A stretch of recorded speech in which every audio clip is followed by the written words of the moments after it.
Je suis venu assister à la réunion de haut niveau à laquelle était invité le chef de l'État, dont l'agenda n'a pas permis qu'il soit à New York. Donc je suis venu le représenter à cet événement de première importance et j'ai aussi eu le privilège d'accompagner son épouse, la première dame, qui a profité de cet événement pour répondre favorablement à une invitation de l'Organisation des Premières Dames contre le sida, qu'on appelle l'OPDAS en français, et qui lui a permis d'annoncer les éléments de la fondation qu'elle compte mettre en place et des engagements qu'elle prend pour lutter contre cette pandémie dans notre pays. Mais s'agissant de la réunion elle-même, elle a permis, je crois, à la communauté internationale de franchir un pas de plus. La déclaration de politique qui a été adoptée permet de faire une jonction entre les objectifs de développement durable et la lutte contre le sida, de sorte que l'objectif d'arrêter cette pandémie d'ici l'année 2030 devienne une réalité et surtout soit consacré par un document juridique. Donc cela a fait l'objet d'une résolution 070 qui a été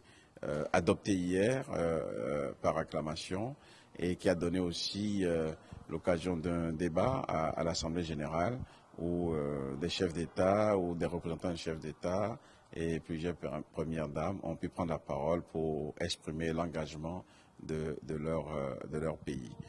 Ce qui compte pour le Bénin, c'est de rappeler que dans notre pays, le taux de séroprévalence est de 1,2%, avec bien sûr une disparité spatiale, et cela aussi nous interpelle. Nous avons fait beaucoup de progrès, le Bénin a fait beaucoup de progrès dans ce domaine, nous devons continuer aussi des efforts de mobilisation de ressources et il ne vous a pas échappé que à mes côtés se trouvait aussi le docteur Alassane Seydou, le ministre de la Santé, pour que nous puissions participer aux divers panels prévus ici, pour que nous puissions faire entendre la voix de notre pays et surtout que nous puissions établir des partenariats stratégiques qui nous permettraient d'avancer. Le Bénin a besoin de 52 milliards de nos francs pour pouvoir apporter la réponse appropriée qu'il faut dans la lutte contre cette pandémie. Et c'est cet ensemble de préoccupations qui ont guidé l'action de la délégation que le ministre de la Santé et moi-même avons animé avec le privilège d'être avec la première dame de la République. En quoi est-ce que cette participation béninoise profite-t-elle au Bénin?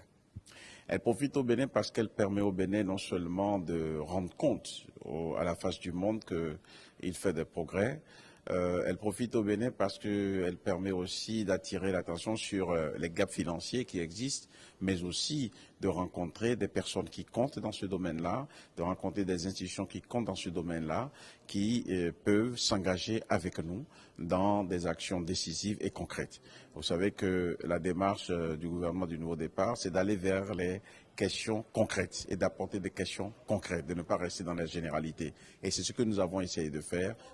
et je pense que ceci est quelque chose de positif et d'utile pour le Bénin. Les contacts pris ici vont être continués dans les voies appropriées et nous allons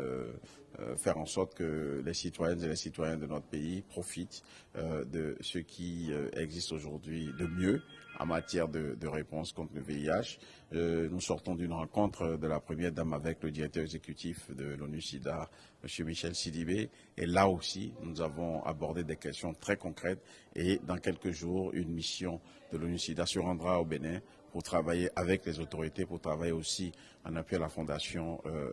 Claudine Talon, qui vraiment veut s'engager pour faire avancer encore un peu plus le travail que nous avons à faire dans ce domaine.